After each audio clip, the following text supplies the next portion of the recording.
Assalamu alaikum, peace be with you. In Islam, faith is inextricably linked with good actions, enjoining what is right and forbidding what is wrong. The Quran states this again and again as it says, "Verily, Allah will not change the position of a people until they change it for themselves within their own souls."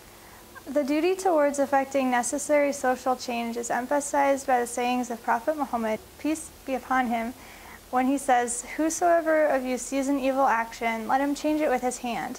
And if he's not able to do so, let him change it with his tongue. And if he's not able to do so, then change it in his heart. And verily that is the weakest of faith." A lesson from the seerah, or the history of the Prophet, peace be upon him's time, shows us an amazing example of people who are not even Muslims, not even believers, who banded together to effect social change in the way of justice for Muslims. Not long after the Prophet, peace be upon him's message of Islam started to gain momentum, there was a boycott against his tribe, or his clan, Bani Hashim, and his support system.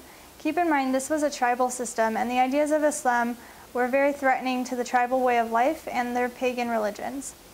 The boycott meant that nobody would buy from, sell to, or marry anyone from the Prophet, peace be upon him's clan, Bani Hashim. This went on for 3 years, and it basically ended because of a handful of people from other groups who banded together and decided that it wasn't right, that they were privileged, while Bani Hashim, the clan of the Prophet, peace be upon him, were up in the hills starving. One of these activists was Mut'im ibn Adi, and he organized people against the boycott, and they confronted the leadership of the time, Abu Jahl. And look what they accomplished, because they stood together and realized that they recognized that they had a role in the injustice that was being played out. And look what they accomplished. They alleviated the suffering of many, including our beloved Prophet, peace and blessings be upon him. So keep this account in mind the next time that you think that you only need to get involved in a cause when it involves you directly. These men in the story, like Mut'im ibn Adi, benefited materially and otherwise from the oppressive and unjust boycott that was going on, but they had a conscience. We need to fight for justice. We need to get involved wherever we can, wherever we are needed.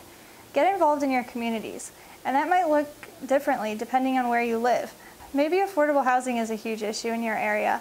Get involved with local nonprofits that help provide affordable housing to the community, or with lobbying groups that help to change policies that push the poor out of their neighborhoods. Take the time to find out what you should be doing to enjoin good and forbid wrong.